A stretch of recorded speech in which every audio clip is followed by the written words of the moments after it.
Wake up, Adam, they are getting close.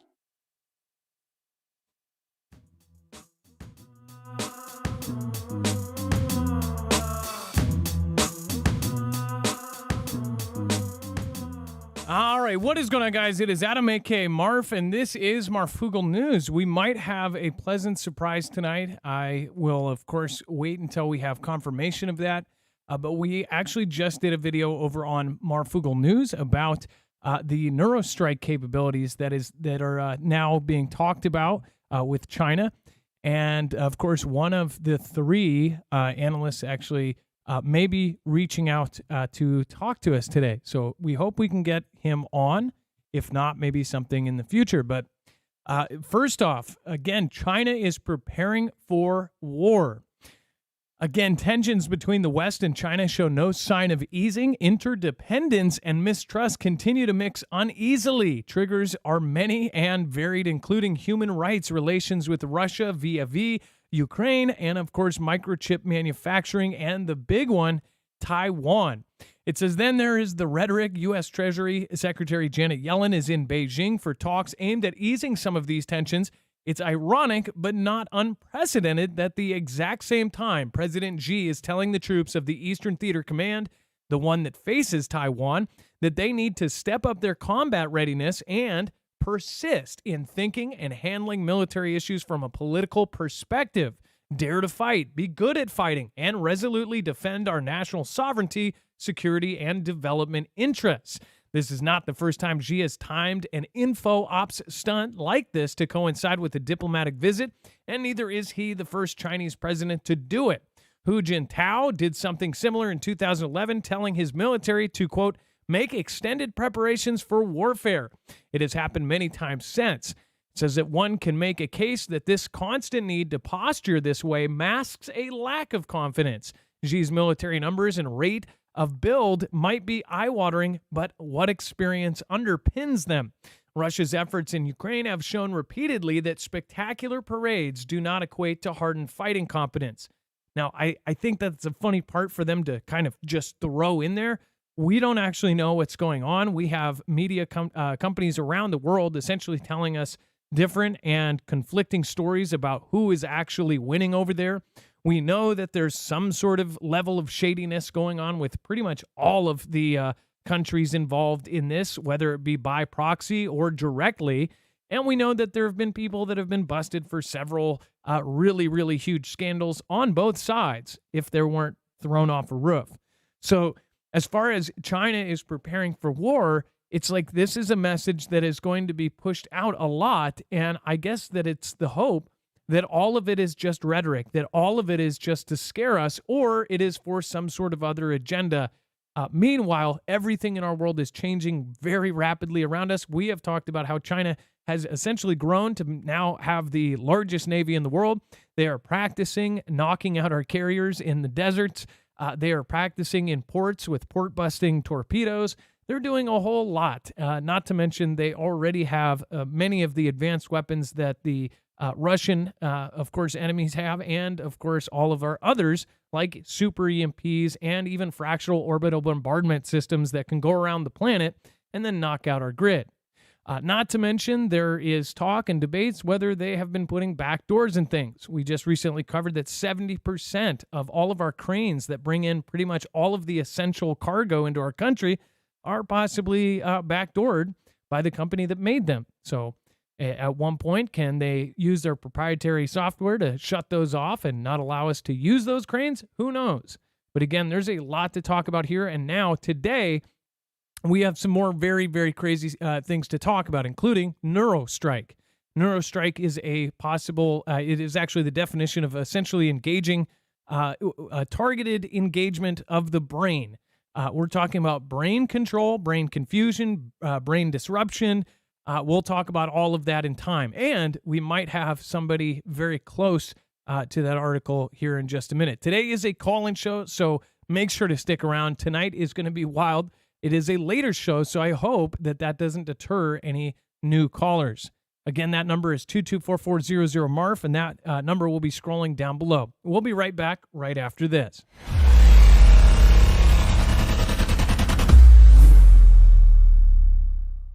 Nothing in the show should be considered legal, medical, or financial advice. The views of the callers can differ considerably and do not necessarily reflect my opinion, Dex's opinion, or anyone else who works with the show. You should always do your own research and consult with professionals. The internet is full of fake news, so please take everything with a grain of salt.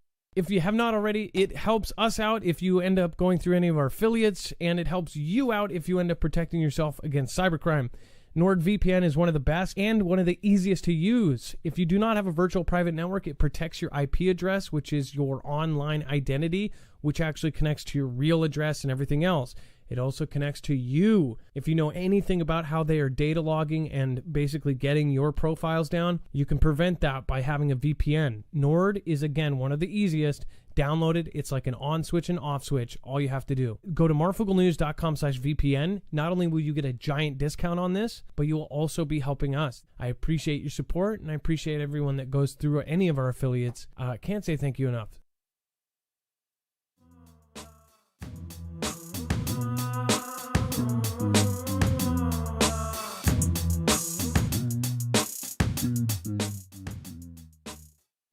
All right, I want to make another great point that is actually in this op-ed, and more we're seeing more op-eds. Basically, the opinion is that China is preparing for a massive war. In the longer term, is war with China inevitable? Question mark. General Mike Minahan of the U.S. Air Force says it is. Now, they mentioned Mike Minahan. I want to point out that he is actually the lead of basically the department that gets cargo all around the planet. He has actually just recently made a decision after basically telling everybody to get ready for war with China by 2025. He actually also made a decision to essentially change and paint over numbers on a ton of our cargo ships. They say pretty much all of them to hide the numbers and identifiers on our cargo planes. This was something that when it happened, we're like, whoa, what's going on here? And of course, it makes harder for other countries to identify that may be, say, a military cargo ship or something else. It was a very strange thing, especially coming from Mike Minahan, knowing his internal memos are telling his department to basically get ready for war. So there's a lot here. We're going to talk about Neurostrike, everything else. We always make sure to have a full bibliography of every single article, tweet, video, picture, document on our show. So you'll definitely want to make sure to go over to marfooglenews.com, and you'll want to see for today's thumbnail. When you go there, you'll see all you have to do is look for Neurostrike. Everything's about to change. Neurostrike, Taiwan takeover, AI bots are here. Once you click on that, you'll find a full bibliography of every single article, tweet, video, picture, document here, plus a whole lot more. There is a ton that we could not get to in today's 2-hour show. So that will be in the overflow and web content. There is a ton there, and it might be added to as we go through if there is any breaking news. Again, this will be updated by the end of this live show. If you find breaking news, you can also pop into the chat and try to grab the attention of one of our mods. If there's a breaking story that we need to cover, we will add that to the live show. You can also call in at 224400-MARF, and that is, again, 224400-6273, and make sure to press option 4. Highly recommend if you are a new caller, you've never called before, if you have any kind of information you think is pertinent, or, again, just want to say hi to the Foogle fam, then make sure to call in. We have a large plethora of military members here. You guys are, of course, always welcome to call in and let us know what you think is about to happen. What do you think the signs are for you? Why you think that this is all going down? Or do you think it's not going down? Let me know. 224400-MARF. And then you can also find all of our friends and mods over on marfooglenews.com/friends. We have lots of great channels that we work with. We actually have a great group of friends and big channels to go check out and go subscribe to. So make sure to go check out marfooglenews.com/friends. All right, and then AI robots could play future role as companions in care homes. So Dex, before we get started, I want to introduce my, of course, my internet brother / co-host, Dex James. What is going on, and how are you doing today?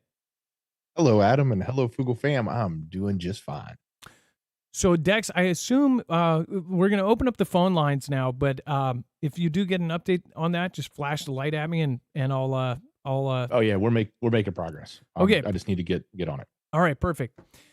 AI robots could play future role as companions in care homes. So your mother or somebody you love may be in a home with, of course, an AI robot.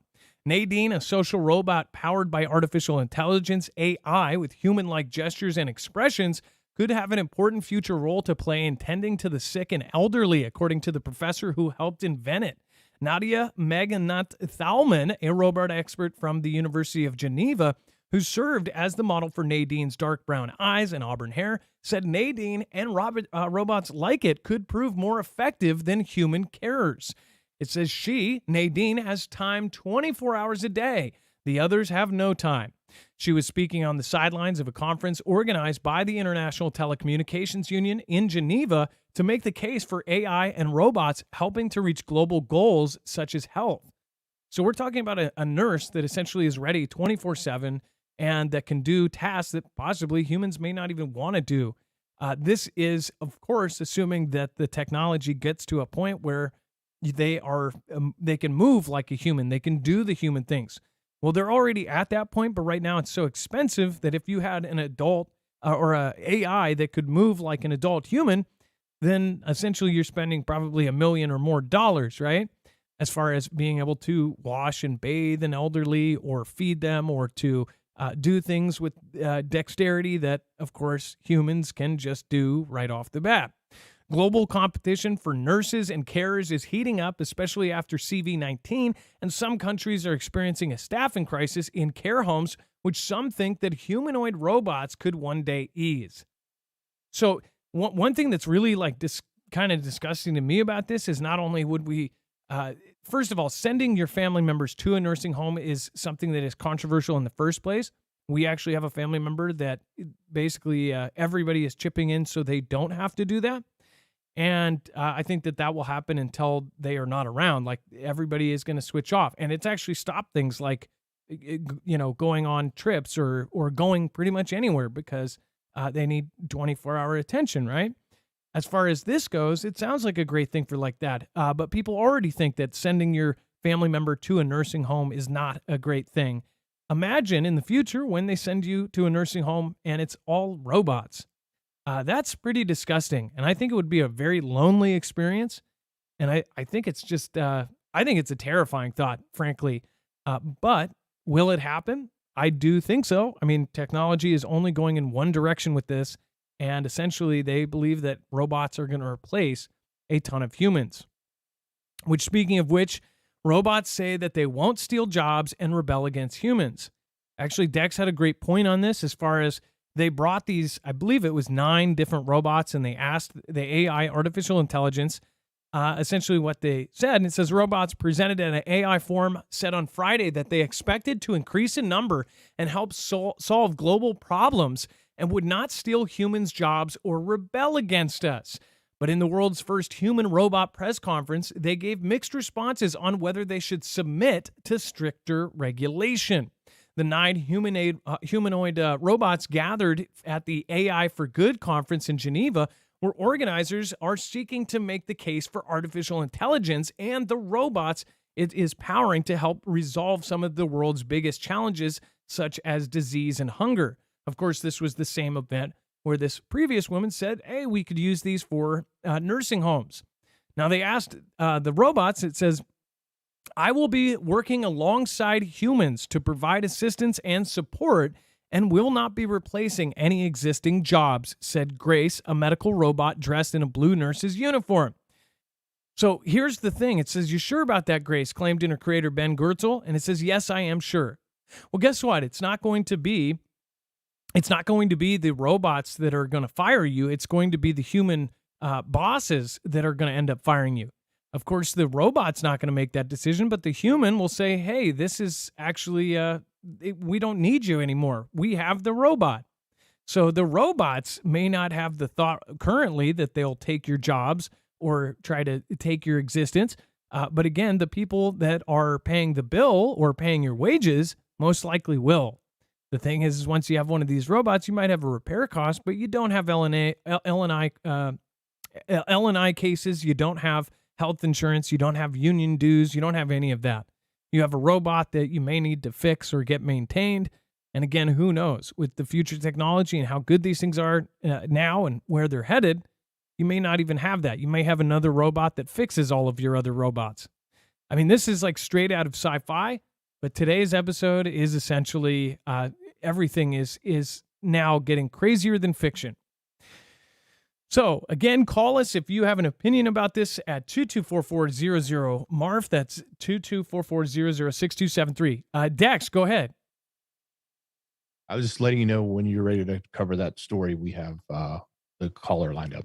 All right, I'm not going to make this person wait.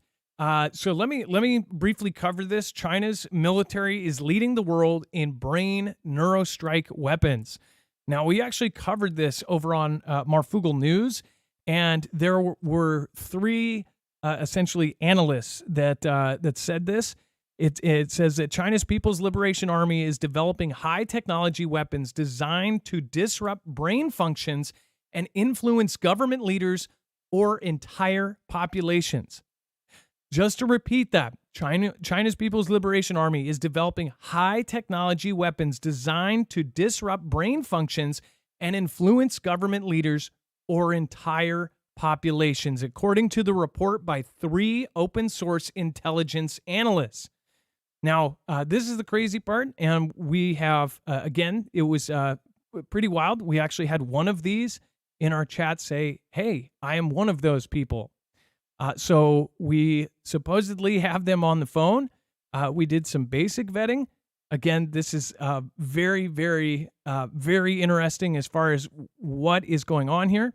It says that the weapons can be used directly or attack or control brains using microwave or other directed energy weapons in handheld form, or larger weapons firing electromagnetic beams, adding that the danger of China's brain warfare weapons prior to or during a conflict is no longer theoretical. They are saying that this exists.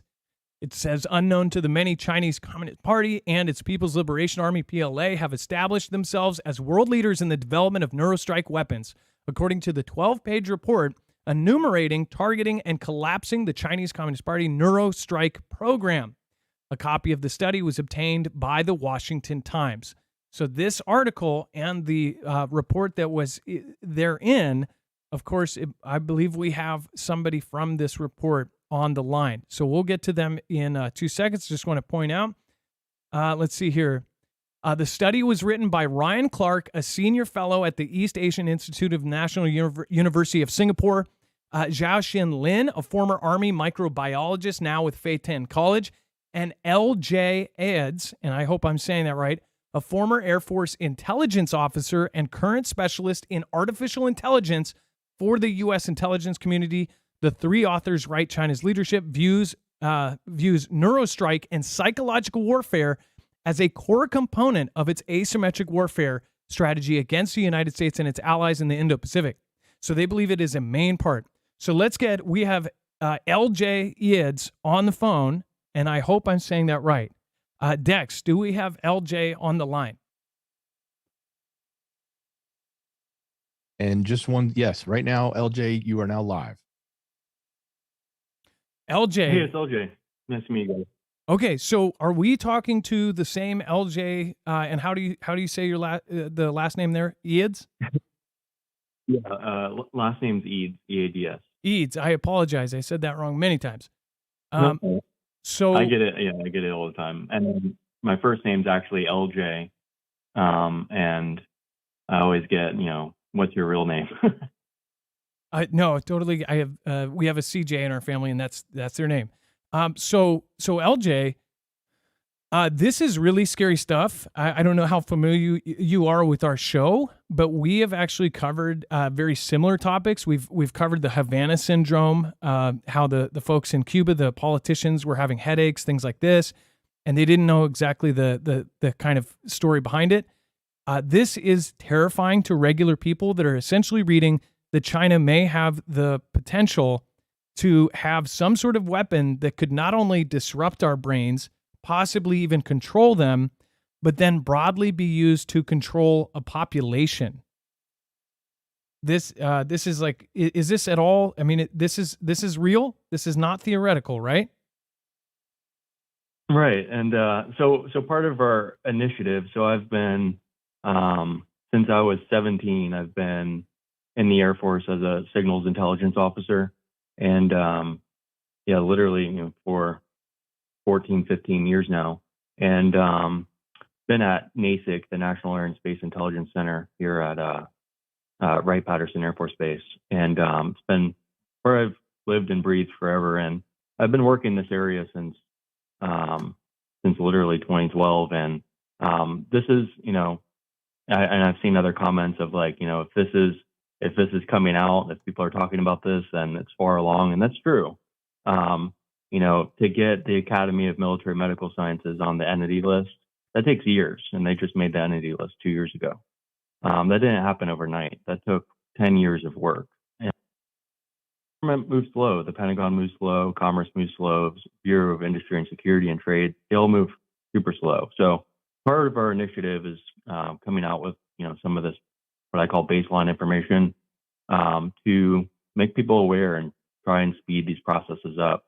A lot of this work is integrated across our U.S. universities, our research labs, our federal labs, U.S. companies, major national initiatives like the BRAIN Initiative, which is a multi-billion-dollar brain-inspired AI initiative that was started initially under Obama. But anyways, yes, this is all real. And at the surface level, it's scary, but again, this has been around for a long, long time and different means. When we get at kind of brain machine interfaces or human to computer interfaces, BCI, that could be all sorts of things. That could be from TikTok.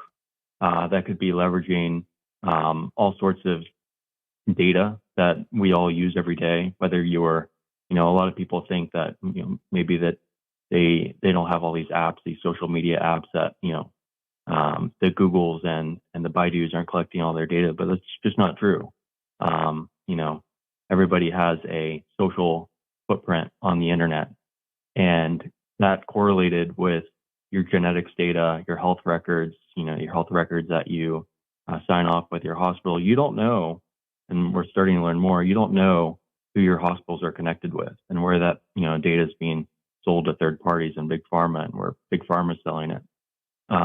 So it gets kind of scary with how much data is out there and being able to correlate it all, and on the reverse end, create weapons against all that data. If you're wanting to target somebody that likes Legos and is a certain Christian religion and certain ethnic background and certain political leaning and has certain allergies and lives in a certain area, all that data is nearly freely collectible. That's the scary part is, you're seeing right now in the news, the United States government leveraging social media data for, probably not the best purposes, but the Communist Party doesn't have the same belief system that we all do. And that's where it becomes scary. Their belief system and their goal is world dominance. What that could mean and what they've stated in some way is that could mean putting us all in a box.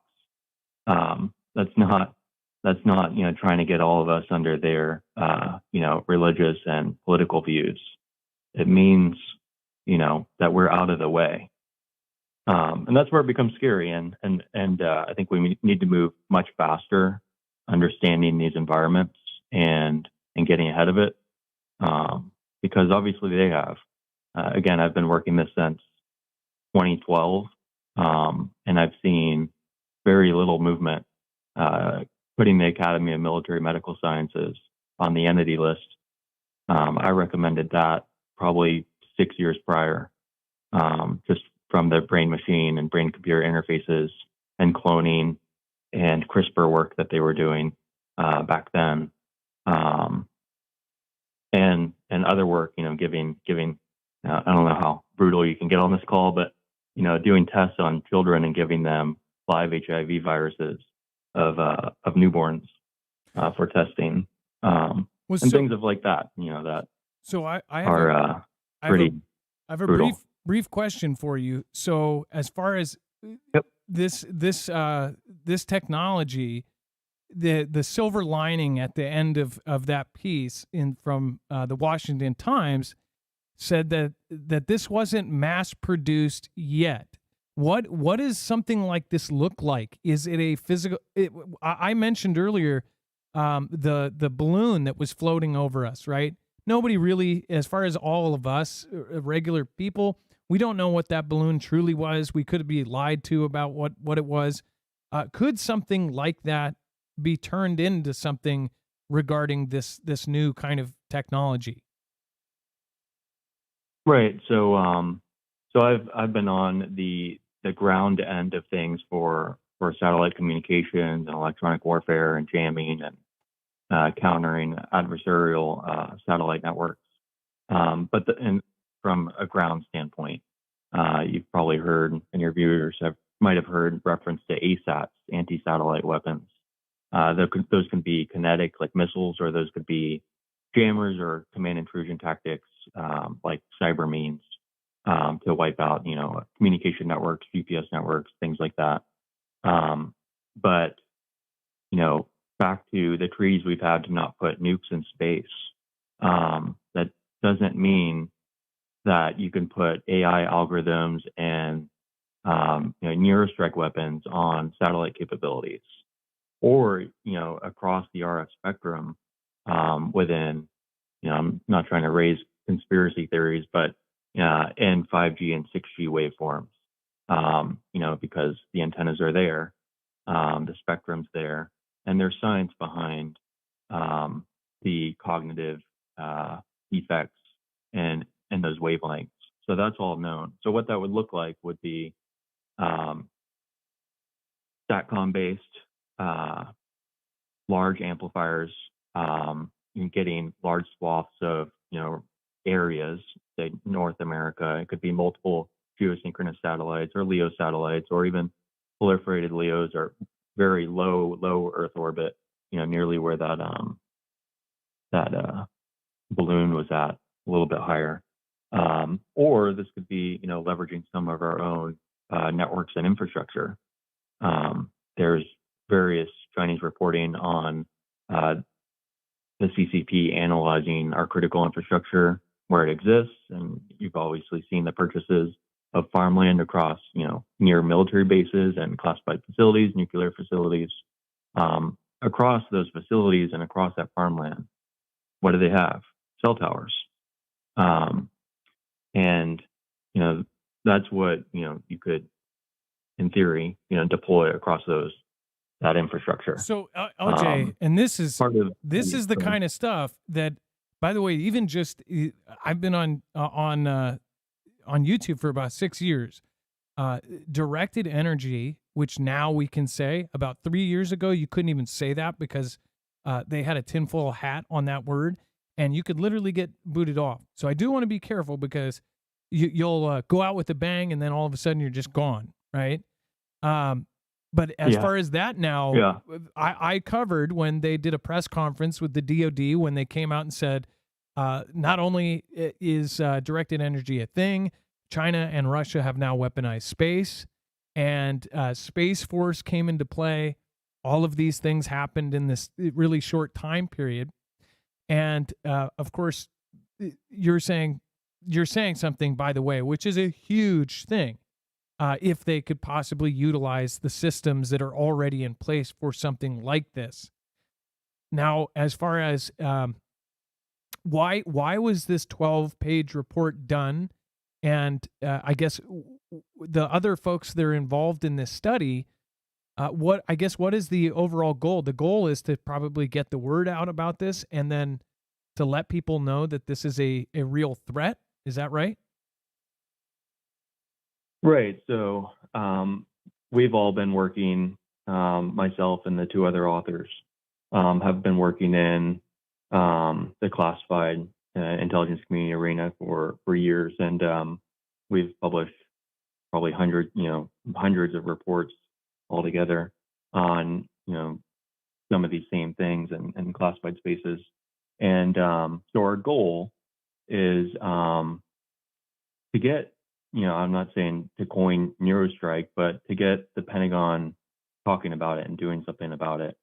Not just BIS, Bureau of Industry and Security, putting Academy of Military Medical Sciences on the entity list and then kind of ghosting. You haven't heard about, their mind control technology since then. It was just mentioned once and then it was kind of fizzled out. But behind the scenes, there's a lot going on, and we're moving too slow.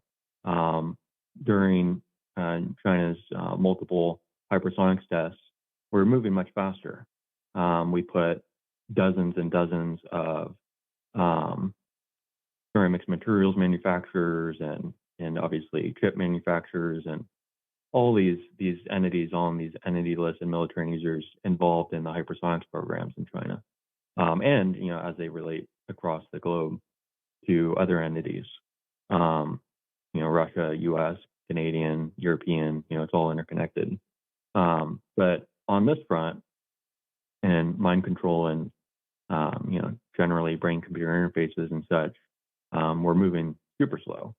Now, do you and part think of this initiative is just to raise awareness and get people talking about it and get the Pentagon involved that, there should be a massive survey across everybody involved, the U.S. universities involved, the research institutes, the U.S. funding involved, and start countering those capabilities now, and obviously, get in front of it.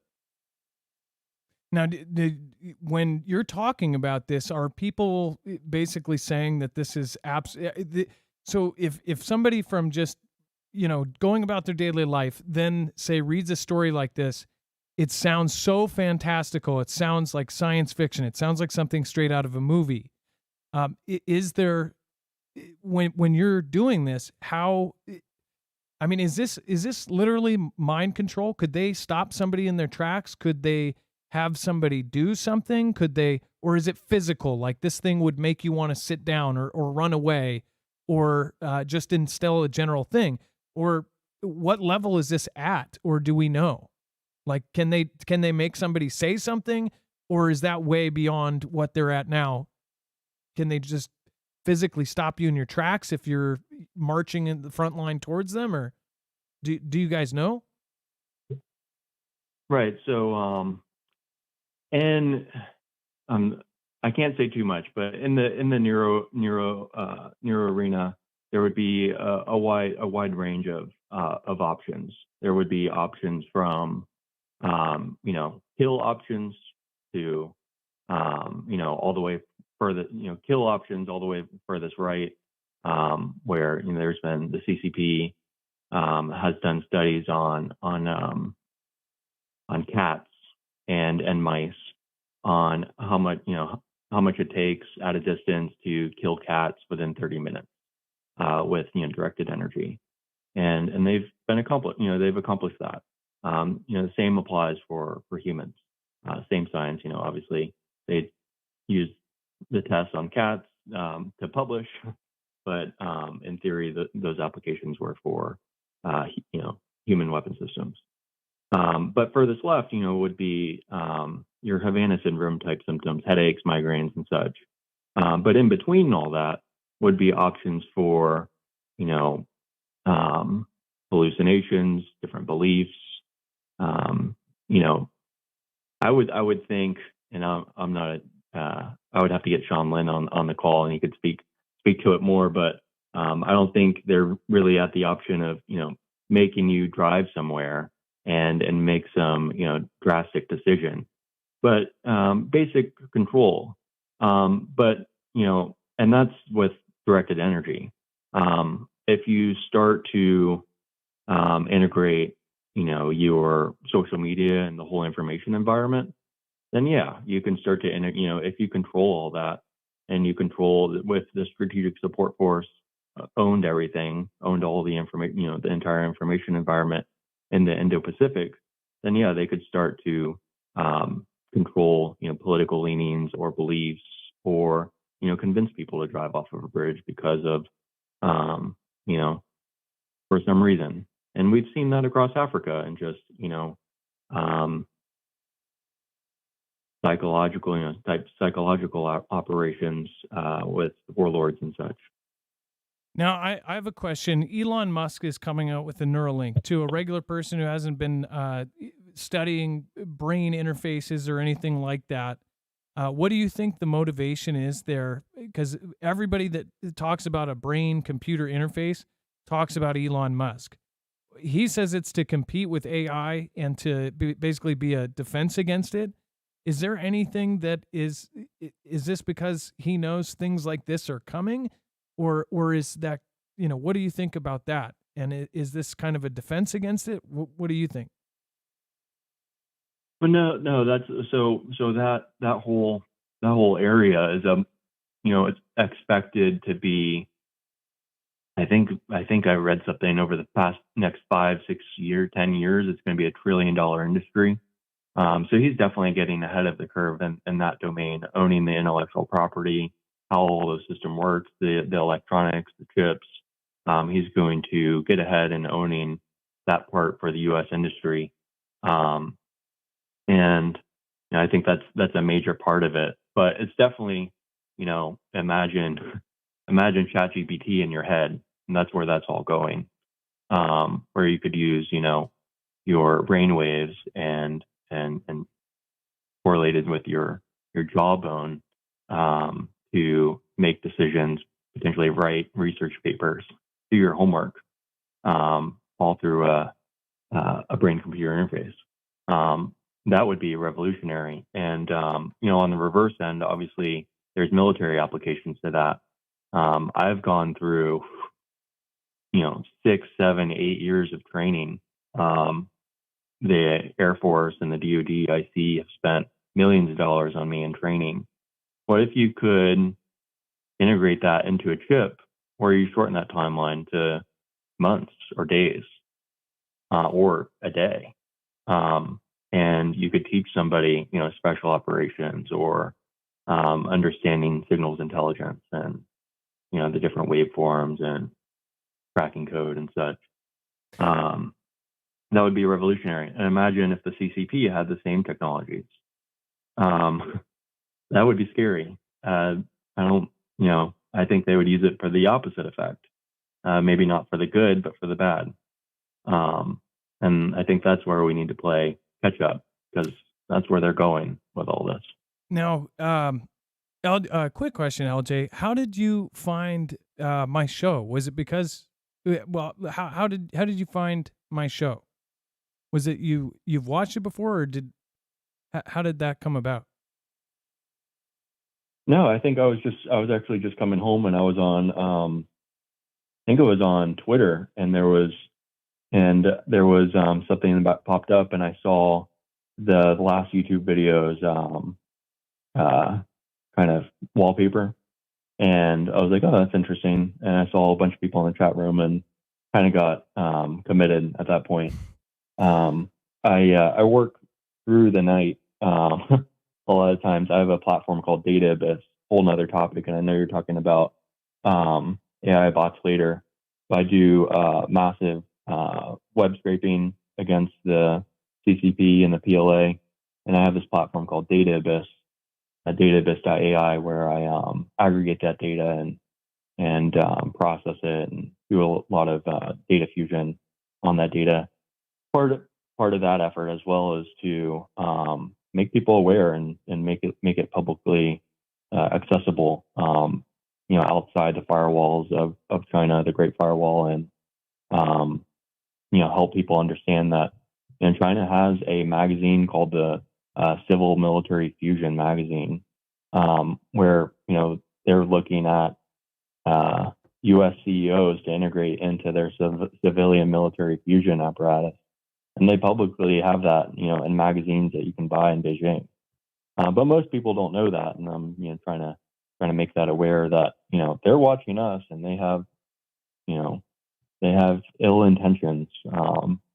And I would imagine most most don't know that. Well, so Dex, did you want to pop in? I didn't see a flash, but I was just wondering if. Actually, I do. Okay, I'd love LJ's opinion. I know he mentioned it, and he talked a little bit about social and about how social platforms can be used. But can you talk a little bit more specifically, maybe about what can be done with something like TikTok and the fact that it is now basically infiltrated our entire youth, the ecosystem of our youth, and probably a little bit older than our youth, but you know, every kid I know and every teenager and maybe up into their 20s, young 20s, I know has a TikTok and has got their head buried in it. That's controlled. I want to add to that before you go into that. If it does have something to do with the towers, just say the towers or something, because that one is one that they like to ding you for. So everybody knows what we're talking about if it involves that. But yeah, how would TikTok, how could it be used hypothetically for something like that?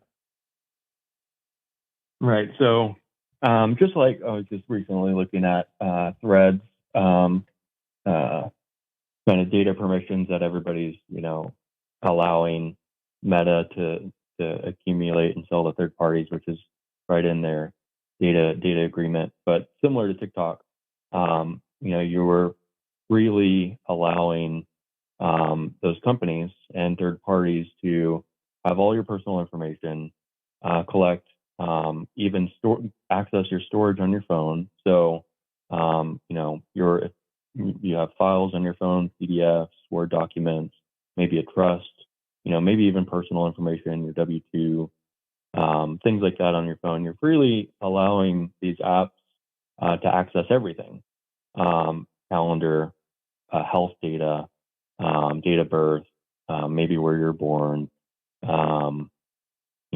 cultural leanings, and maybe your browsing history.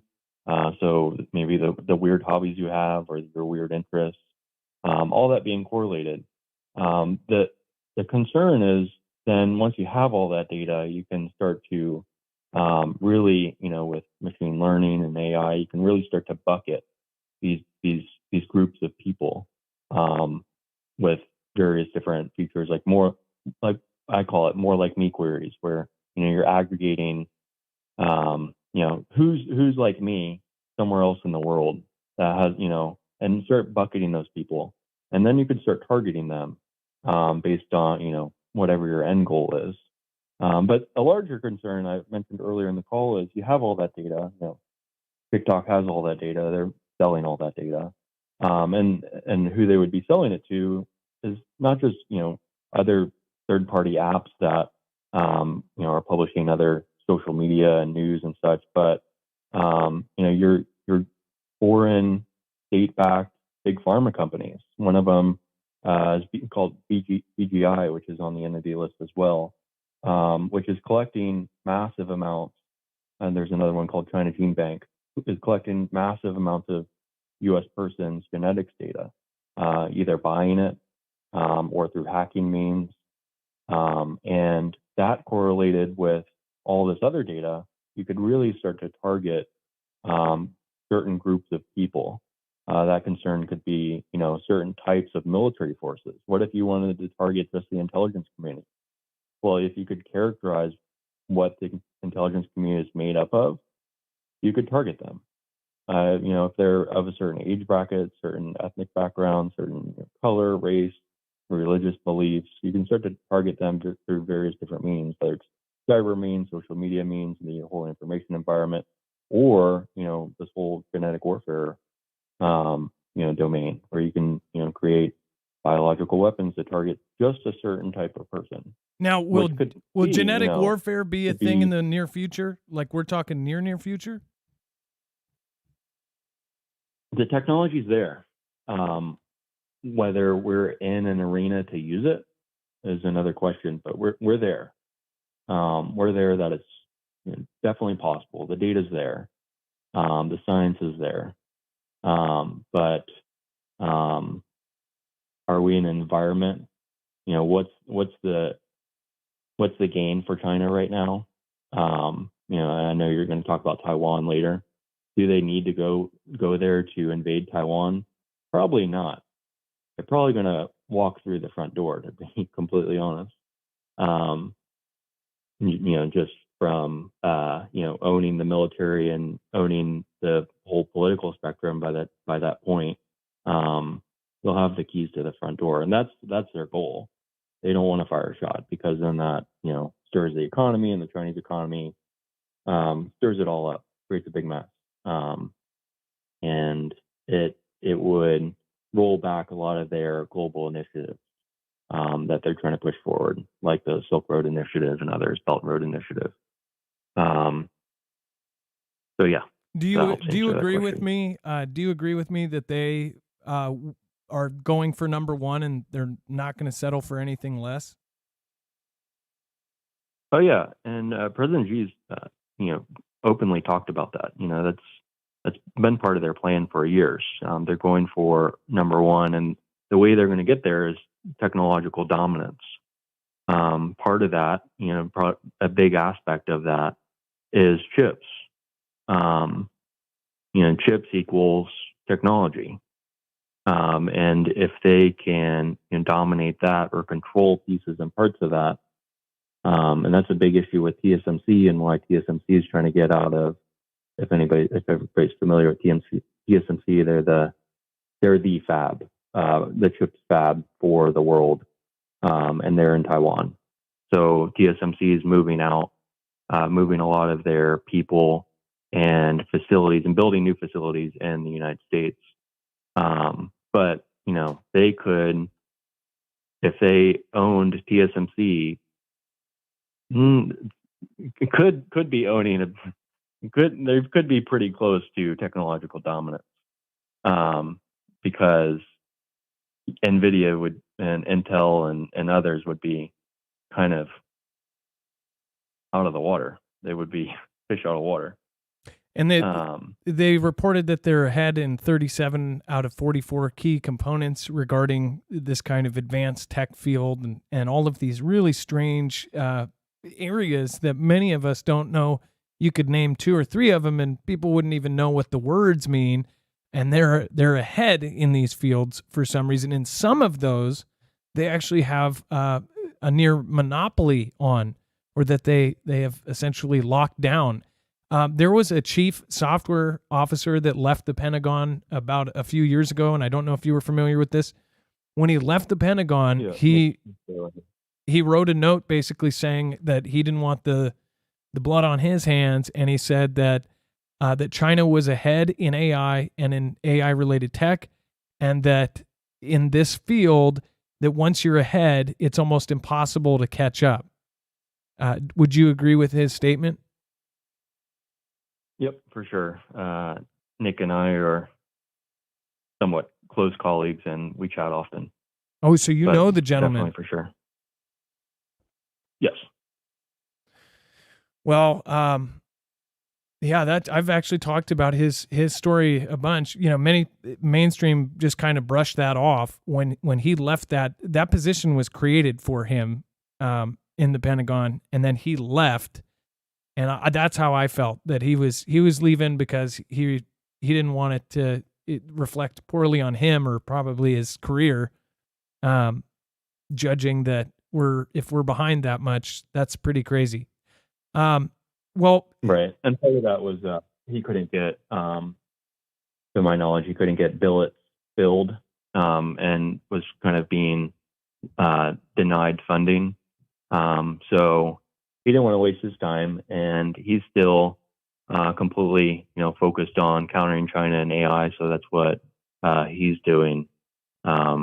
He's developing various different platforms, and whole goal of countering China.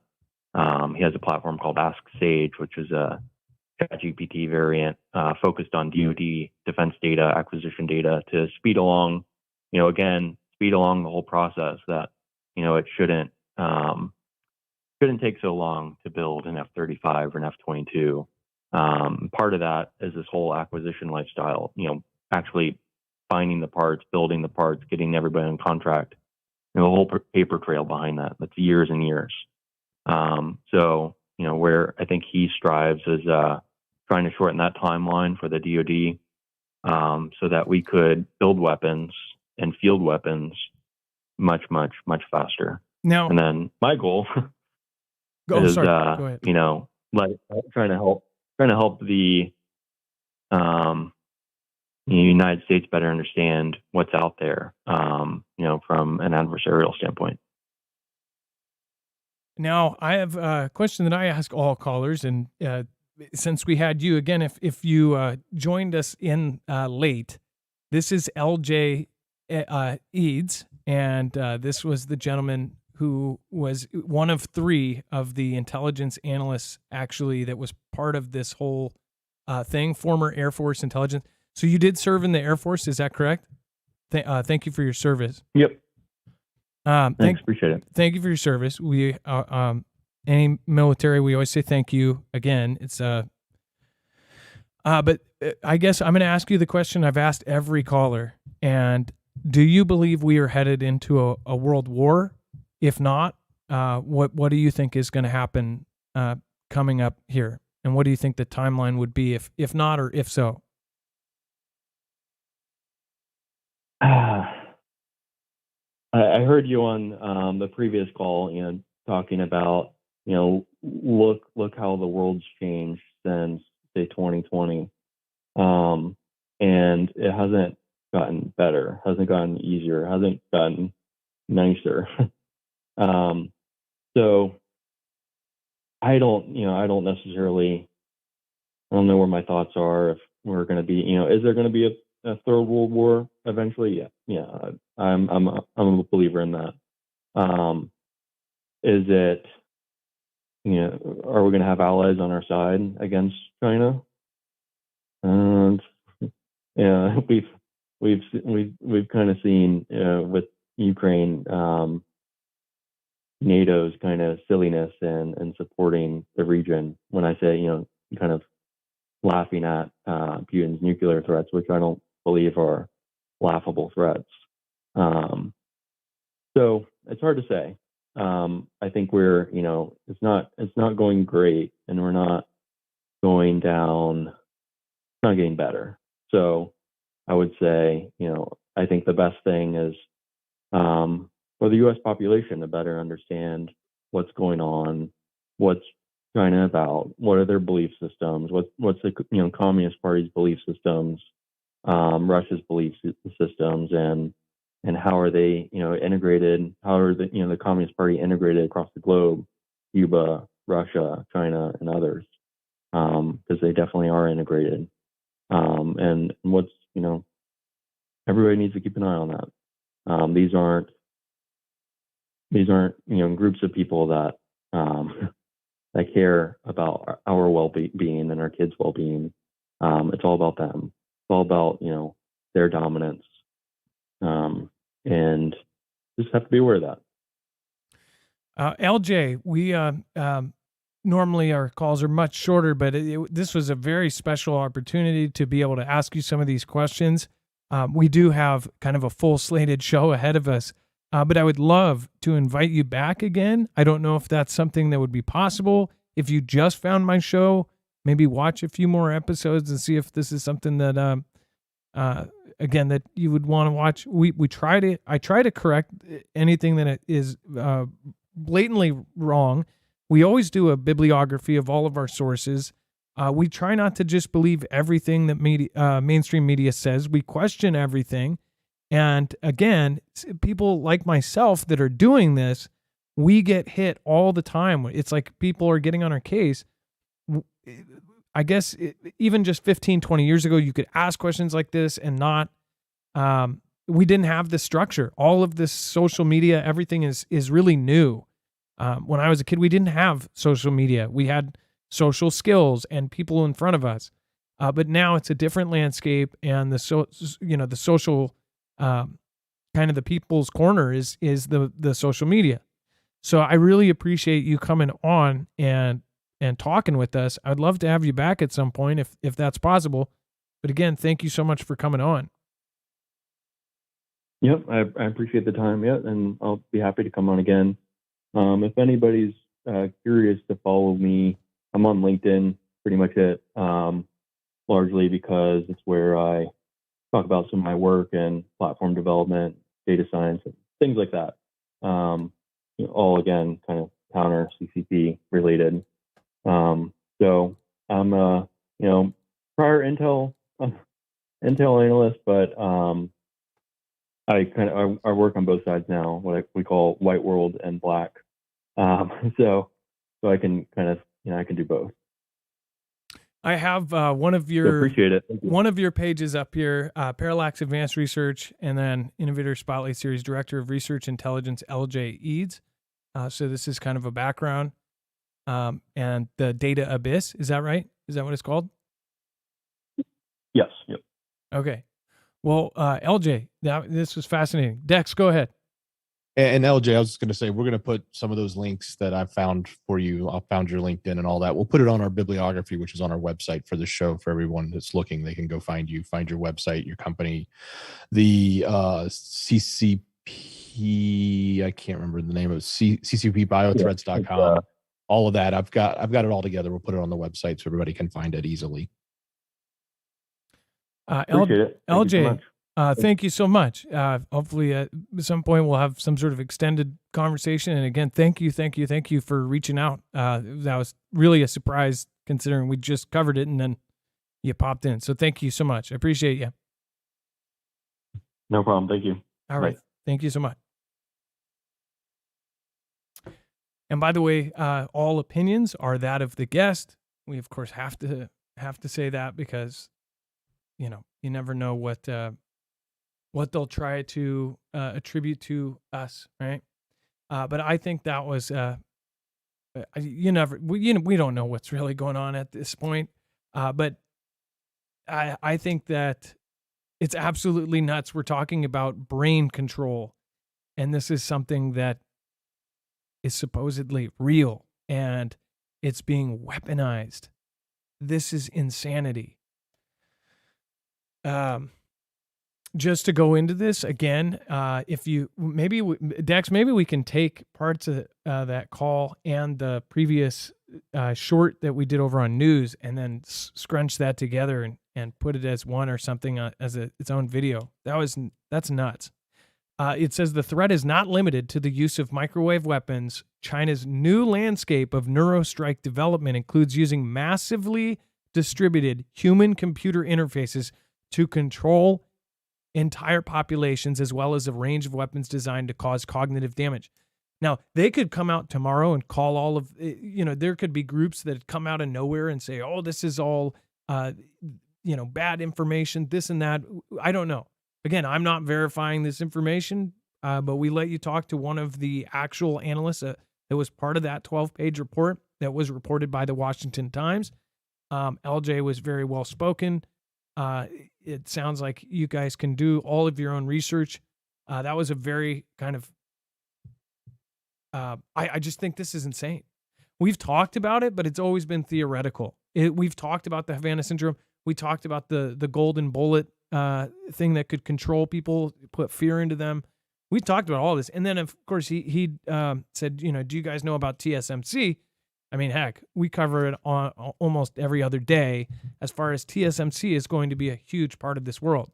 Like he said, if they take control of TSMC, they will have world dominance. And that's not a good thing, especially with how they run their country. As far as TSMC moving here, we've had other callers that have called in and confirmed and there were some things that they couldn't say either, but we are massively moving stuff to the U.S. They're building things right now on a classified note. And obviously, that's known, but the details of it are very, very low key. So there's some big things going on here. That was one of our scenarios we thought of, like if they go in there without a shot fired. Dex, go ahead. One of the things I think we can all do, we always look at this, what can we do? What can we do? The one thing you can possibly do yourself right now, reach out to a young person, your family, your friend, whoever, and inform them about TikTok. And they're probably not going to listen to you. So share this video, share what's going on. Like, hopefully they would pay attention to this. They probably won't because they like everything in 60 seconds or less. But, that's the one thing I think we could actually do to try to make a difference, is try to help our youth understand the vulnerabilities that they're allowing themselves to be placed in with governments that are controlling potential social networks like TikTok, which is an obvious one. You could also say the same thing with some of the stuff here in the States, but let's set that aside for right now. Just the fact that there's an adversary out there that's trying to dominate us, trying to beat us, and they're controlling this platform. I would That's say crazy. to be careful to talk to some young person and tell them the potential for what they could be doing, because the talk is big, and we don't want them we don't want them. I wonder if what you can say, like how much of this is that you can prove, absolutely prove. Like now we can prove that the information was going back to China, and they were that some parts of China was accessing TikTok information. So our congressmen and stuff say this, but you can read the privacy reports on it that tell you what data they have access to. That alone should scare you. And I know our kids don't think about data privacy. They're more worried about like the swiping up and seeing the next funny video. But like you said, all the information that's on their phone is susceptible. And that's the same with other networks that are out there as well, like the one that just launched. Threads done by Facebook, and everybody knows about Facebook is the other one. Like Facebook was grabbing pictures of everything. A lot of our generation, we were kind of discussing because we didn't grow up with this, and generations over it. What's funny is the only people that are still on Facebook, or the majority, are older folks, people my age and up. Nobody young is on Facebook. But the crazy thing is more older folks, and they go, well, I can catch up with my high school friends, or I can catch up with that. We didn't grow up so much with that. I'm so surprised that both generations, the older ones that are still on Facebook, or the young kids that are on TikTok, and people really just don't care if their information is grabbed. It's out of sight, out of mind. It's like they don't look at the people on the other side of the computer going through all this stuff, and they don't care about it. I guess we're a lot rarer, and I mean a lot of you guys have agreed with me. We don't want this kind of information. We don't want somebody on the other end. We had an expectation of privacy before computers and stuff, and now the expectation of privacy is almost nil. It's almost nothing. What that LJ Eads caller just said, which again, I'm still in disbelief. I am skeptical. They are talking about brain control. We're talking about brain interfaces. He's saying stuff that is out in the open right now. What Elon is doing is absolutely insane. Having ChatGPT inside your head. We will not need cell phones. We will not need them. This is not coming in 50 years for our grandkids. This is coming now. In a few years, you're going to be able to buy Neuralink at frickin' Best Buy. They'll probably have a booth at Best Buy where you go and get it put in. That's not fiction anymore, people. Like, this is changing drastically. And guess what? With the whole thing with AI, people don't worry about it. AI and the brain interfaces and everything that's coming, this is almost like an apocalypse, because the old world is about to be destroyed. Whether a single bang bang is fired, whether a single bomb goes off, we're talking about the destruction of the way we grew up. Anybody my age and older, that way is going to be so far gone, people will not remember what it's like. We already don't. The age of just when we were kids. And if you're older than that, it must be so much more drastic. This is such a change in our lifetime. That's why many people say this is such a big change. It's unbelievable. It's absolutely crazy where we are headed. Dex, go ahead. I just want to reiterate that while, as LJ said, this is not new. This has been around for a little bit. It's just nobody wants to talk about it. But to give you another point of reference, even in the article we're talking about here, it said in 2021, they put sanctions on a company because they were purported to have brain control. I'll follow that up. That was actually covered in the New York Post and the Sun at the time. So this is not, this is not just make believe or one person's opinion. This has been covered, not in great detail though. That's the thing. It's not like everybody knows this, but it's also there is some evidence that it's out there, and that's what's kind of creepy about it. And that you can only imagine technology like this grows in leaps, in exponential leaps. Okay, so every year that goes by, the technology advances dramatically. When you layer in AI and the ability to use AI to solve problems that humans can't do, this technology is going to leapfrog even faster.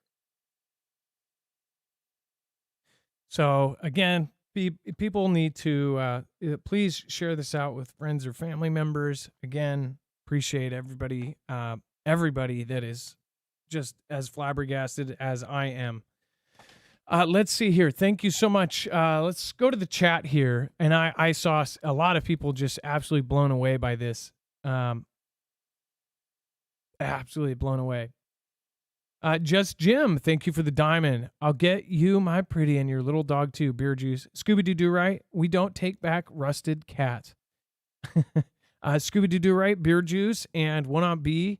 Kimbria, thank you, of course, Chance, for modding over on D-Live. Thank you for holding it down over there. Make sure to go check out Chance Paladin over on Amazon. He's got books over there, over on marfooglenews.com/friends. Thank you, Kenny Crowder. Good evening, Adam, Dex, Mods, and Foogle family. Hope you had a wonderful 4th. Be safe and love your way. I have to say, most of you had to have been like, when he first started off saying, if somebody was a Lego fan and had allergies or this or that, I'm like, Dex, I thought I was like, oh, okay. I was like, oh, thank God there's like Legos right behind me. But I'm like, allergies? I didn't tell anybody about those. I'm like,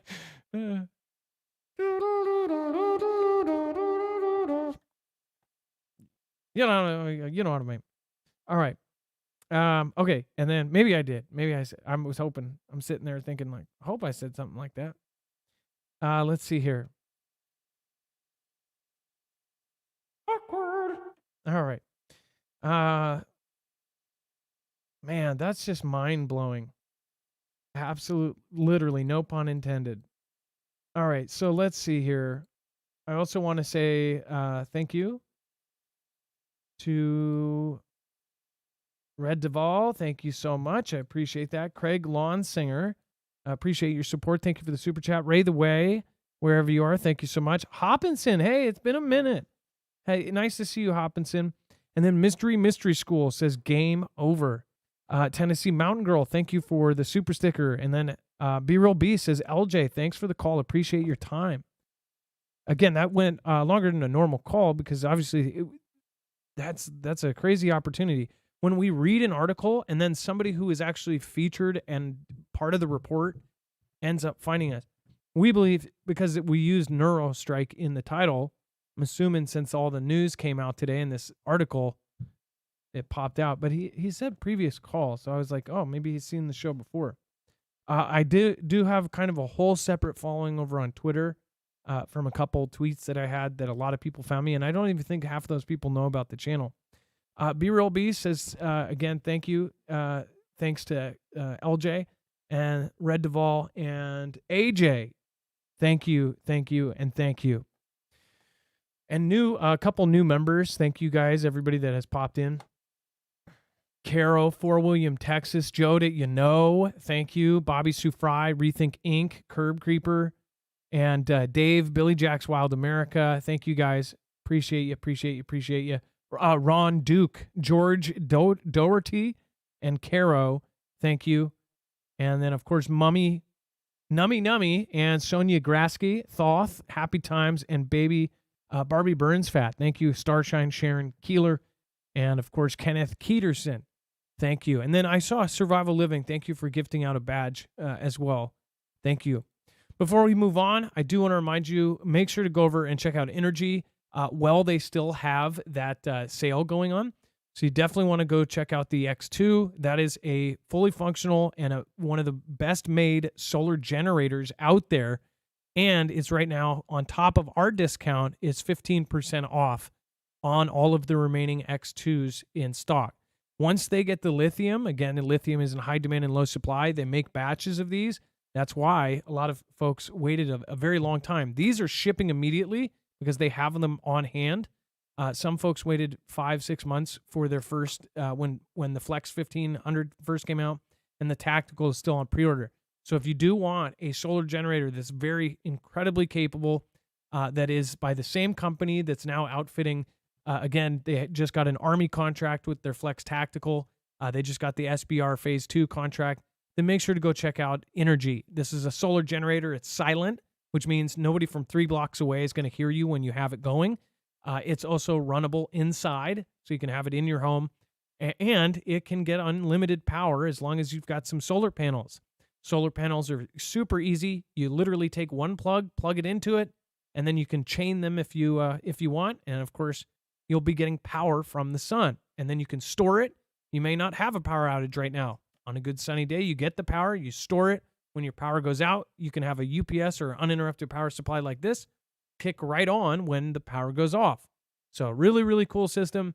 Again, you're not gonna see too many of the sales because they don't do them. These are all made. Each one of them is made super high quality. These are reliable, and again, they are incredibly well built, like a truck. So make sure to go check it out, marfooglenews.com/energy. Make sure to use the code Marfoogle. Also check out the Flex 1500 and the Tactical. That has a built-in heater for extreme colds. This is built military tough, and they literally mean it. This was designed by the U.S. Air Force Research Laboratory. And again, really, really awesome. 1,500-pound latches. This thing could fall off a truck, and it would still be good. That can be expandable up to 96 batteries along with the regular Flex 1500. All right, let's see here. Yeah, crazy stuff. And then U.S. official says exiled Wagner boss Prigozhin may not have gone to Belarus at all and may have used a body double to make it appear as though he fled Russia. This is a Business Insider. You know, Business Insider kind of goes on the far end of things. I'm kind of getting tired as far as all of how mainstream media sounds more like you would think that the Inquirer would sound. You guys know what I mean? Dex. Now, again, you guys can call in on this, 224-400-MARF. You can, again, call 224-400-6273 and press option 4 if you would like to call in. This is, we're probably going to skip through some of these. What do you think about that? Let me know in the comments down below. And then traffic jam starts forming at exit from occupied Crimea. The Russian occupiers have reported that traffic jams have started forming at the exit point from the occupied peninsula of Crimea near the Crimean Bridge. It says the queue to enter the Crimean Bridge from the side of the Crimean city of Kerch has been forming for about an hour and consists of more than 250 vehicles. The passage to the observation post from the Krasnodar Krai side has been obstructed in any way. Meanwhile, a landing ship has arrived in Kerch ready to transport tourist vehicles should the traffic situation on the Crimean Bridge get worse. So literally take some sort of ferry over there.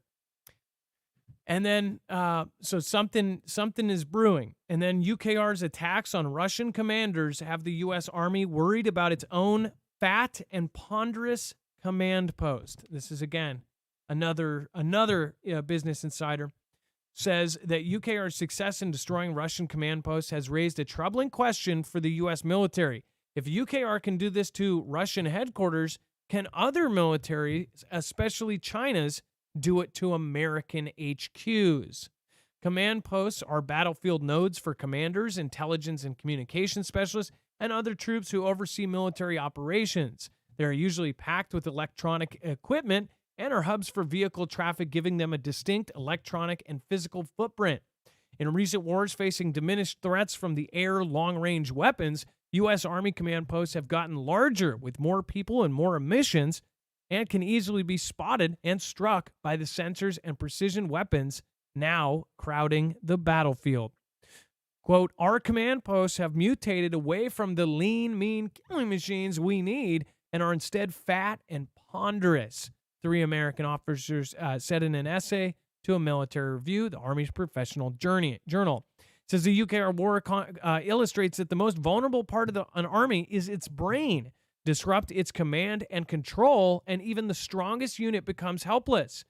And you know what's really crazy? If you think about this, and they say brain, and I know that it's not a literal brain, it's the command post with all of the people running it. Think about what we just talked about with the potential for mind and Neurostrike capabilities, warfare, brain warfare. If they hit a command post like this, there might be 50,000 troops somewhere, but if they are basically getting orders from a brain headquarters of 100 officers or something, you hit that spot, you could possibly cause all sorts of havoc. Even if you could just make it so they can't think, can't talk, possibly even take them out with some sort of weapon like this, or make them confused to where they're not making decisions right. Maybe they're making mistakes. Even that could turn the tide in a conflict, especially when you have a one-on-one direct conflict with somebody powerful like either China, or if China gives this technology to Russia. Think about this. If this is going to be a long-term thing with Russia, you would think that China would not give it to Russia. But like many people say, they are no limits partners. What if we start seeing the stuff that we just talked about being used against UKR and whoever else is there by Russia? Think about if they end up giving this technology or something like it to Iran or somebody like that. That's a very scary thought. What do you think? Let me know in the comments down below, or give us a call at 2244-006273. Let's see here.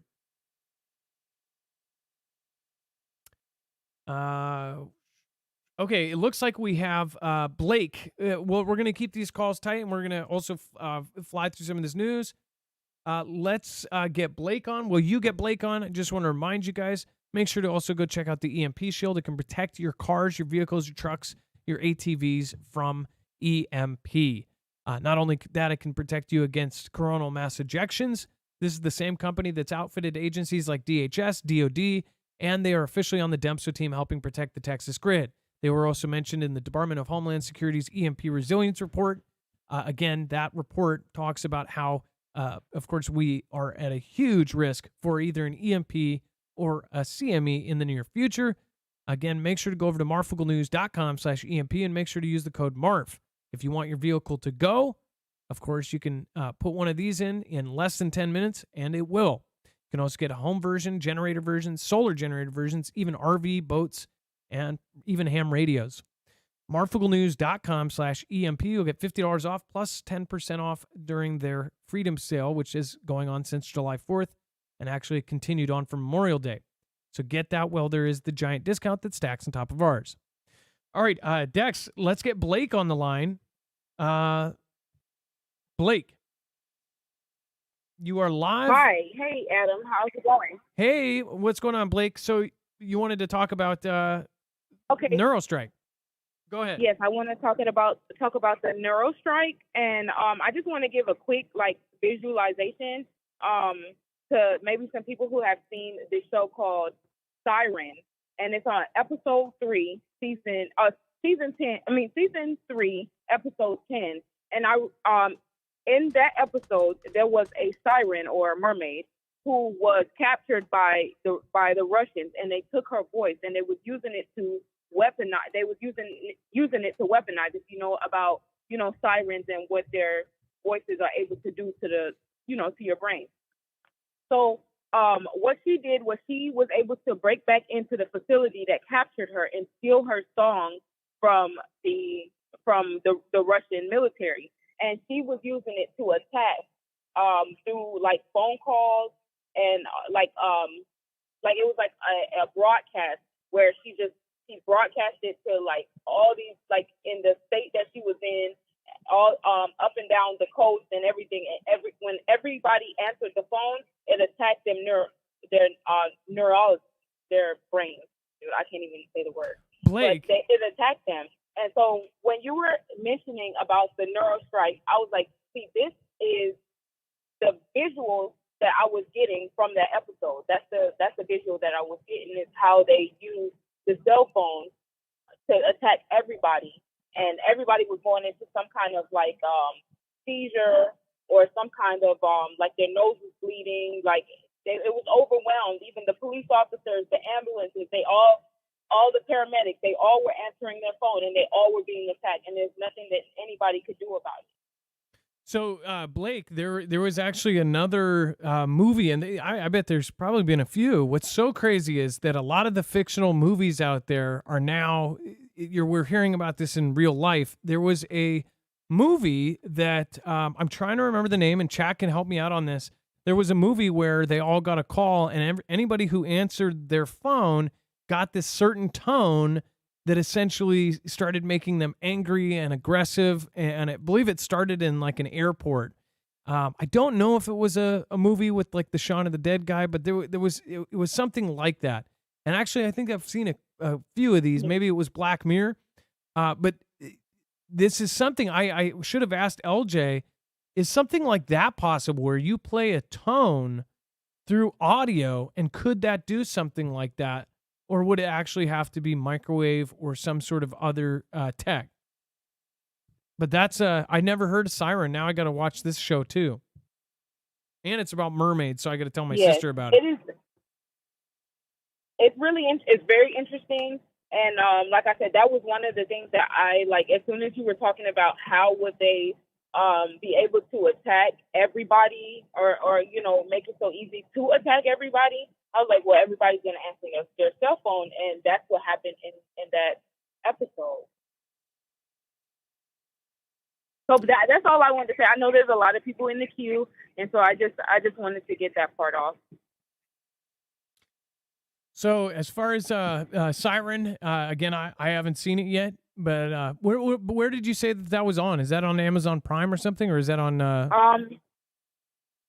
It's either on Hulu or Netflix.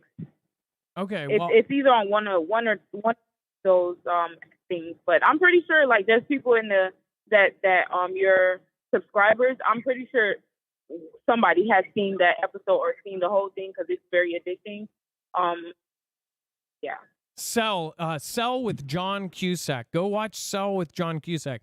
That is the movie that I was thinking of, and you are totally correct. Lang and a bunch of others. Thank you. Somebody else said Druid. I haven't seen that one. But yeah. So thank you so much for calling in, and I appreciate you. And you have a wonderful night, okay, Blake? Yes, thank you. Have a good night. All Bye, right. Kat. You too. Bye-bye. That was Blake, again, talking about the show Siren from Georgia. Blake from Georgia. Thank you so much for calling in. And then Elon Musk pledges to enhance core socialist values in China, immediately backtracks. Right? A lot of folks raised their eyebrows to this. I hate how they put these things in there before you even start the dang article, which it might be right. But Elon Musk, cisgender slur demarcator and world's richest man, runs a little car company called Tesla. Tesla sells cars in China, where the EV market has seen months of constant price cuts. You know what, though, as far as the cis thing, they say that is an offensive thing, but I just made a point that I thought that somebody that called a guy a CU word, the horrible, nasty word, that I think there is not a single woman who, if you call them that, they're not slugging you in the face. If I guess the same point goes if somebody's going to call you that, right? You can't really ban it outright. And I don't know if that's what was happening, right? Or they were calling that this or that. I think they called it hate speech or something. Okay. Alrighty. Let's see here. You guys, let's see here. I'm gonna Dex. Can you cover the internal emails show FBI freaking out about the deepfakes real quick? I think that we're gonna have to pause this for 2 seconds here. Yep, I'm good, Adam.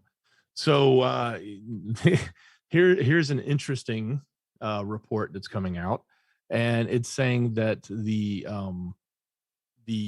three-letter agency and the officials were seemingly caught off guard. So there's some internal emails that are showing this, and they're saying that they were caught off guard back in 2018, and with all of the deepfake technology that's come out. So as we've seen, deepfakes can range from a photograph to an audio clip, to now we've seen videos that have been created. Like I think there was a Tom Cruise one that was created that wasn't him at all, but it was completely deep faked.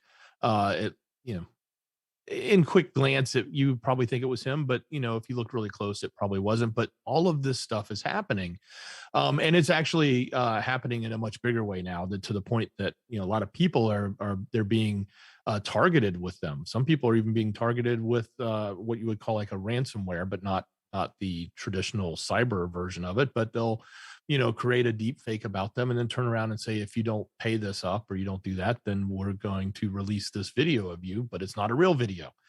But anyway, back to the point, the question they had was, do we have the ability to effectively detect this? One FBI official from the Bureau of Operation and Technology Division, which handles advanced technical issues such as hacking tools, wrote in a July 2018 email, and the doctored videos could send fake news crisis into overdrive, lawmakers warned. So no was the response. They had no idea how to deal with this as it was happening. And presumably, maybe they have a little better idea now, but I still think that this is such a new thing and it's evolving so quickly, especially with the advancement of AI and what AI can bring to the table from both photo, video, audio, as well as just creation of new information.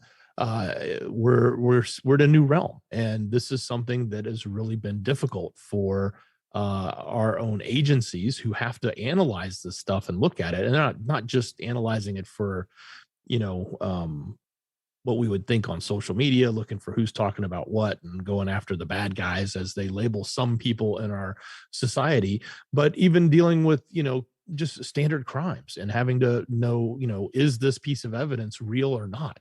And we've jokingly said it's going to happen, that people are going to stand up in court and say, I didn't say that, that was a deep fake, or that's not me on video, somebody else must have made that. And having the ability to detect that and prove a piece of evidence is legit or not is something that they're having to deal with. And they were completely caught off guard, and I think to this day still probably are, on how they're dealing with it. Well, as far as it made me raise my eyebrow as far as like if they were caught off guard. I wonder how long the U.S. government has known, done this stuff. We've always had this assumption that they were way, way, way, way ahead of us. I could see them being caught off that anybody can now do this. There's a lot of stuff.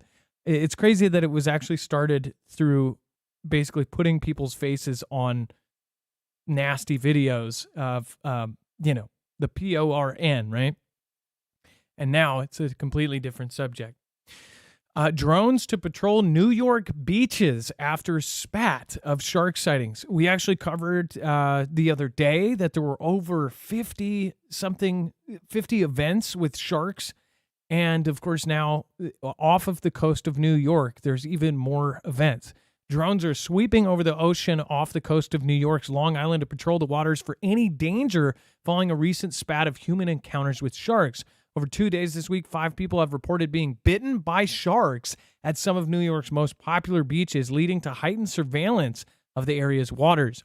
The sighting of a 10-foot shark on Thursday prompted officials to keep people out of the water at Robert Moses State Park, the same Long Island beach that has delayed its opening on July 4th after a drone spotted a group of 50 sand sharks off of the coast. First of all, my biggest fear in the entire planet is sharks. I watched Jaws way too young, like an idiot. Or whoever did show me Jaws that young was an idiot, because I hate the ocean. I hate large pools where you cannot see the bottom. I hate lakes. If there's a big puddle, I need a bigger boat. As far as this goes, what I also think goes into this is like, what is going on with our world? And they can say there has been arguments that maybe that you're seeing animals in strange places because of the great change of the weather and all of this. I don't know what's going on. Other folks even think it's because our pole has been shifting, and a lot of sharks, including hammerhead, I know they're talking about sand and other sharks, they actually use their magnetic detectors or their inner detectors to navigate. So I just wonder if any of these sharks being in the wrong area is not because of a lack of food or a temperature change or any of this. That might be actually because of something going on with the poles. Either way, whales are attacking boats. Sharks are now popping up in New York. This is what I mean when I said earlier that it feels like something is going on. The whole planet is just going nuts right now. It's like it's a full moon for the entire world. It's I don't know what a better way to explain it, right? Next exit says, unless those days were shortened, no flesh would be saved. But for the elect's sake, those days will be shortened. Next exit, thank you for the support and thank you for popping in. I appreciate that. Bible Talk 777 says, time's up for Babylon. I mean, exactly. It's just nuts. There's something going on with everybody. All right, we're gonna go over back to the phones here in just a second. Let me add a little bit, and then let's see here.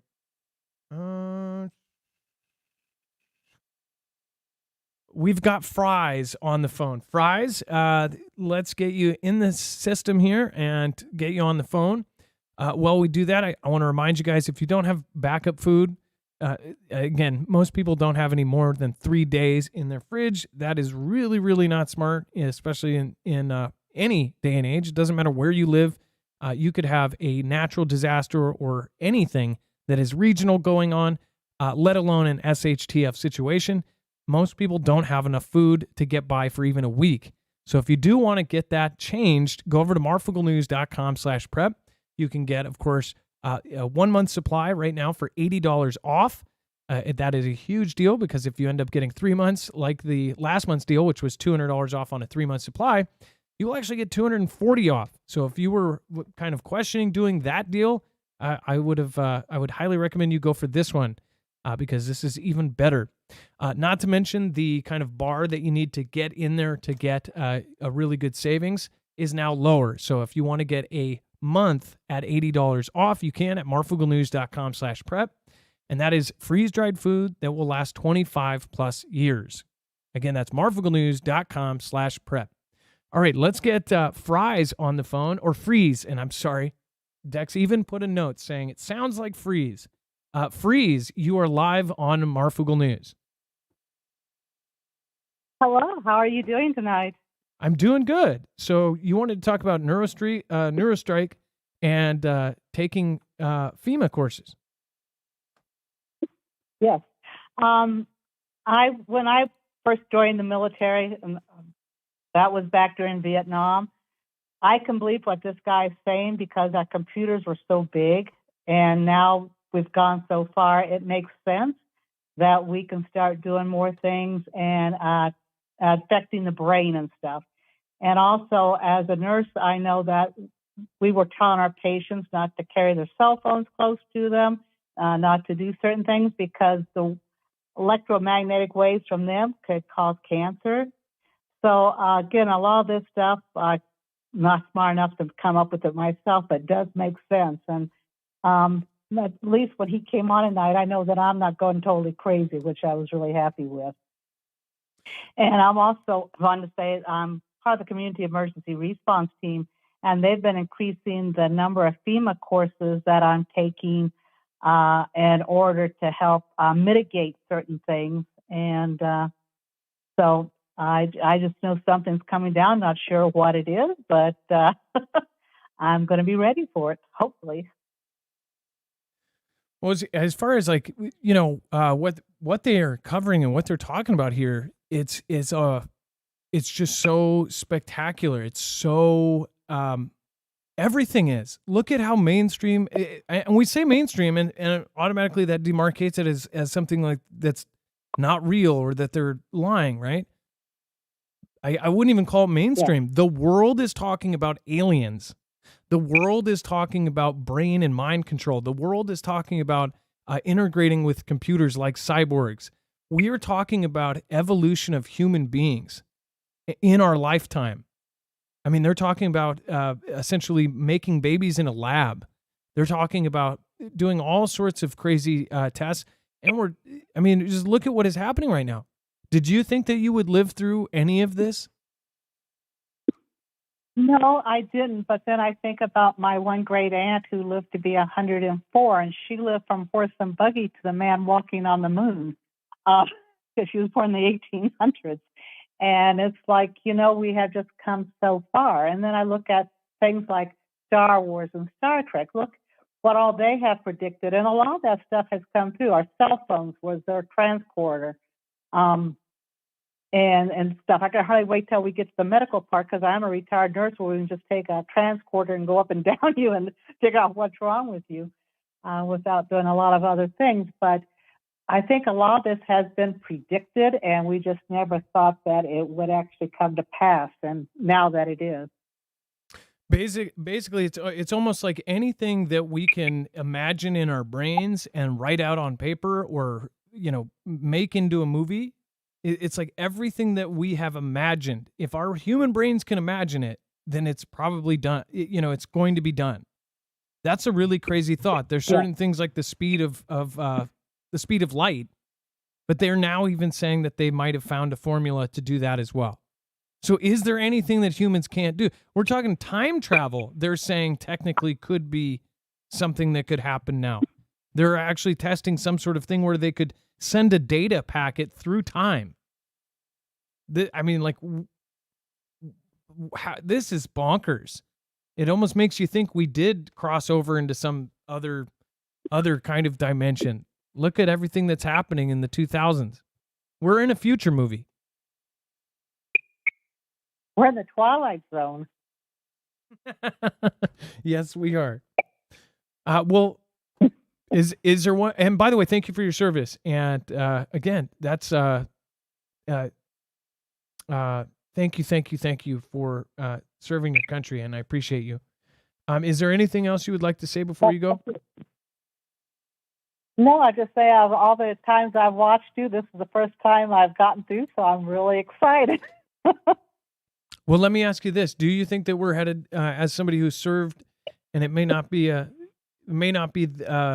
little bit a while ago, but do you think we are going into a conflict? Yes. And that was fast, wasn't it? We have to make money somehow, and the way you do it is by going into conflicts. Well, it's really too bad that we all agree. Well, Freeze, thank you so much for calling in tonight from Nevada. I appreciate you. Thank you. That was Freeze from Nevada. God bless you, and thank you for calling in. And to get through some of this other stuff, we do have to kind of fly by some of this right here. I did want to make sure that we got to everything. Passenger says that he made a boom threat on flight to escape cartel members waiting to torture and kill him in Seattle, documents say. It says a passenger aboard Alaska Airlines flight to Atlanta, from Atlanta to Seattle Wednesday is accused of making a boom threat that caused pilots to land the plane in Spokane, Washington. Documents filed in U.S. District Court said Brandon Scott, 38, claimed he had made the threat because members of a powerful cartel were under orders to take him out when he arrived in Seattle. It says Scott faces a false information and hoaxes charge. After the plane took off Wednesday afternoon, Scott handed a flight attendant a note saying that he had a homemade boom in his carry-on and a detonator on him. So wait, Dex, are they saying that he had a false information thing for saying that he had a boom on the plane? Or yeah, that's how I'm taking it. Or so he might actually have a cartel trying to take him out. Is that? Maybe that's what he believed, or maybe that was really happening. But to the airlines, they didn't care. They don't take light of this kind of thing. And No. You can't, I mean, you might have been able to say, hey, I could use assistance of the authorities when we land. I've got something going on.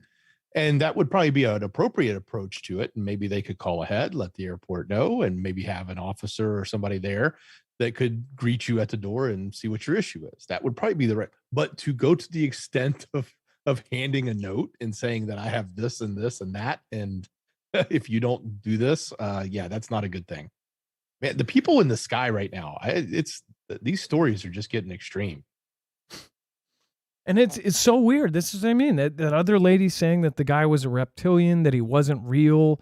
I mean, just this is crazy. Just all of the, and then there was another guy. This isn't the same guy. There was another guy who just like got up. People are going psychotic, and it brings us back to the main part. Is stuff like this already being used? Right? I don't know. Whatever part of the brain that's being triggered, and people are getting angry. People are going, they're literally going crazy. I don't know what the heck it is. And again, you can make any side theories you got. And again, but I don't think we're going to know for sure. I know there's a lot of people that will probably think something, but. And then Carrot Top was on the plane with the imaginary person meltdown woman. Here's what happened. So essentially, he says that the woman was just a total doing it just for thrills. If you saw the video, she sounded totally intoxicated, but I don't judge like that because she could have had a voice that was actually like that. Dex, go ahead. Well, what's also interesting is he also regurgitates what other passengers had said as this started. And this is for those of you who don't know, I'm sure you've probably seen it. This is the screaming lady on the airplane. And you may be able to scroll down and there's a photo of her in here, I think. And that you'll recognize the video immediately. She's the one yelling, saying, I'm getting off this plane because that person's not real. But they said, and Carrot Top, he tweeted about this. He was all upset, calling her crazy because he was missing his fireworks show in Orlando. But he also regurgitated what other passengers have said, is that it actually started with her losing her AirPods and they had fallen or something. And that's what started the whole thing. Now, I don't know if that's, just confusion from people on there versus, her saying this person's not real. How do you go from losing my AirPods to, saying that someone is not a legitimate human, as she was, which has now sparked all sorts of controversies. Well, and it's not only that, it's like, and there were Twitter spaces about this entire thing, right? This woman has very high pitch, and the first thing I thought was this woman's drunk. That was the first thing that came to my brain. But I also then thought back to how we actually had a caller. You guys know I lecture you guys on this. People that call in, somebody who people said, hey, this person sounds drunk. But in reality, that person ended up going back, seeing all the nasty comments about how they were drunk. And what actually happened is they had a stroke, and half of their face was paralyzed. And I believe they talked differently than they used to, right? They had a slur. So they weren't drunk, and it was really nasty for them to read that. So I always tell people, like, you don't know what's going on. Her voice might actually be kind of high pitched. Maybe that is just her normal voice. And if you've heard the video, then you know. But the red nose, I did think something, or she could have been crying. That could have been the red nose. But she did kind of have this like sign of being intoxicated. Even if she was she drunk enough to then say that this person's like fake or something? Or was she the instigator and this guy's just trying to ignore her, and maybe she accused him of taking her AirPods? I don't know. But things like this, stories like this keep popping up, and they're just odd. Like freaky odd. Something's wrong. Dex, go ahead. I was just thinking, wouldn't it be kind of humorous if the person that she's accusing was like sitting there with those fake contact lenses in with like the reptile looking eyeballs, like popped them in and then took them back out. I mean, there's all sorts of ways this could be spun and thought about, but man, that could be that could also be a funny incident too. But yeah, this didn't turn out to be that funny. People are also wondering though. People are legitimately thinking like, was this guy there? It's like as far as that goes, there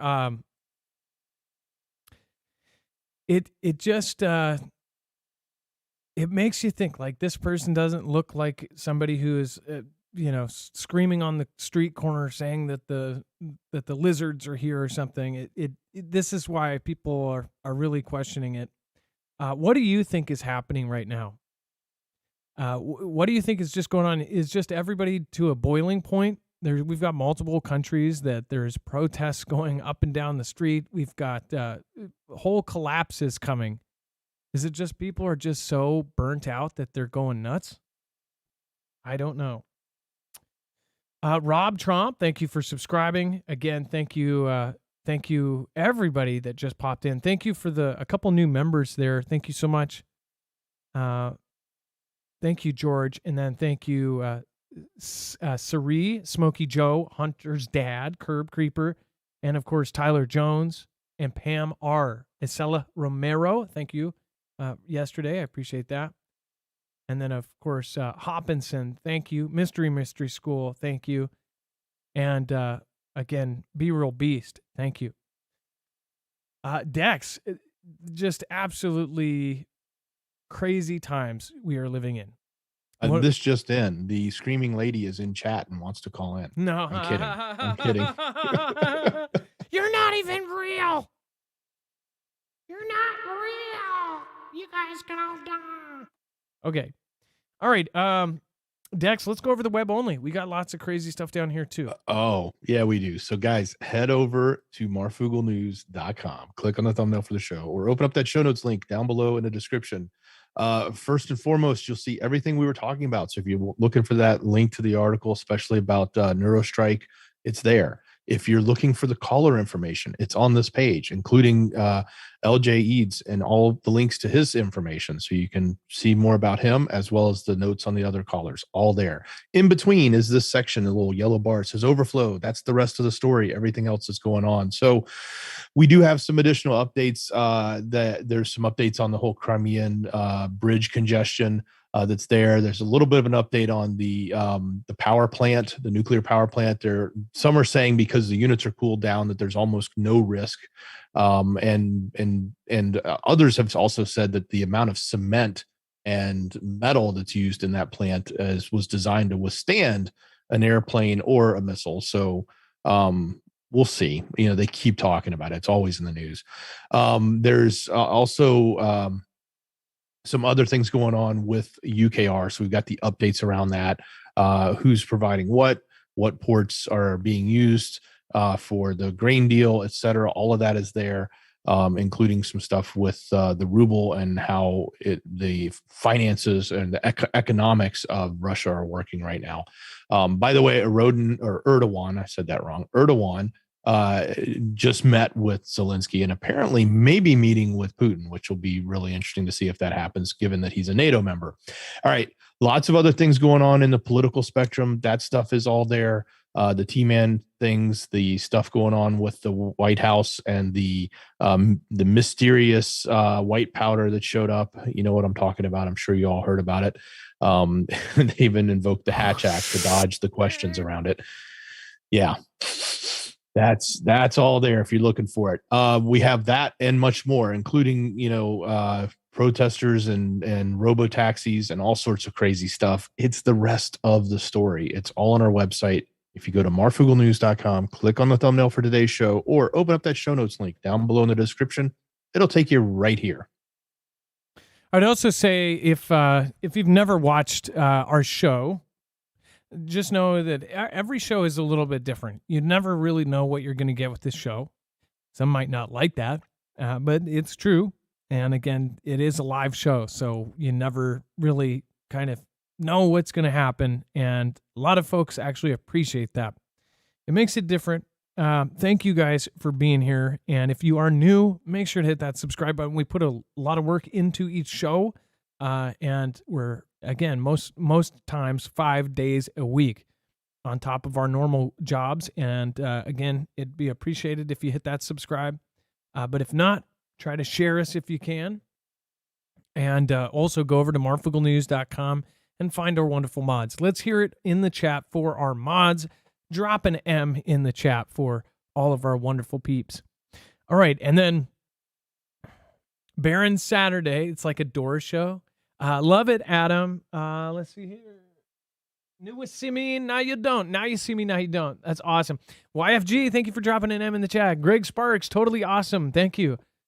I don't realize, I mean, like, do you guys realize that? Like, we read this piece on the Neurostrike, and then it had LJ Eads, one of the intelligence analysts from the Air Force Intelligence, who has the background to comment it. Email us. We got him on today's show. Thank you, LJ.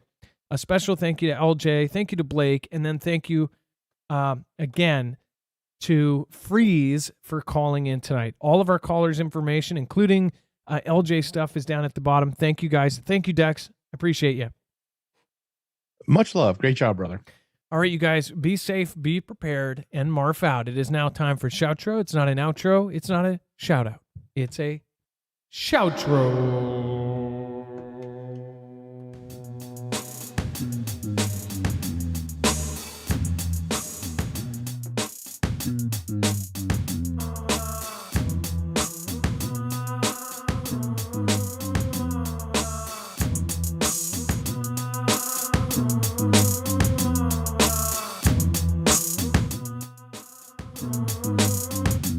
Sean James says, hashtag Gibson challenge,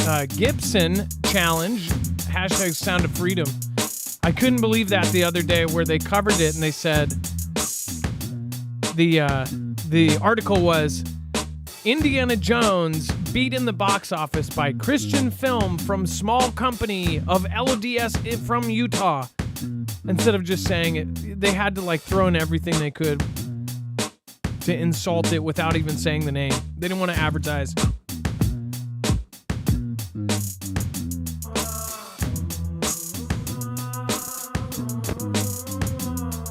All right, let's do a fresh one. And tonight, I believe we actually have we have a tie. Thank you for all the top supporters for tonight's show. Thank you, Danish Girl, this week. I believe you are actually the top supporter for the week. Let's see here. Thank you so much. Tennessee Mountain Girl, I appreciate your support. Be Real Beast, thank you for your support. And Craig Lawnsinger from yesterday, thank you for your support. Tennessee Mountain Girl. Tennessee. Tennessee. Tennessee. Tennessee. Tennessee.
I said I was drove up and down.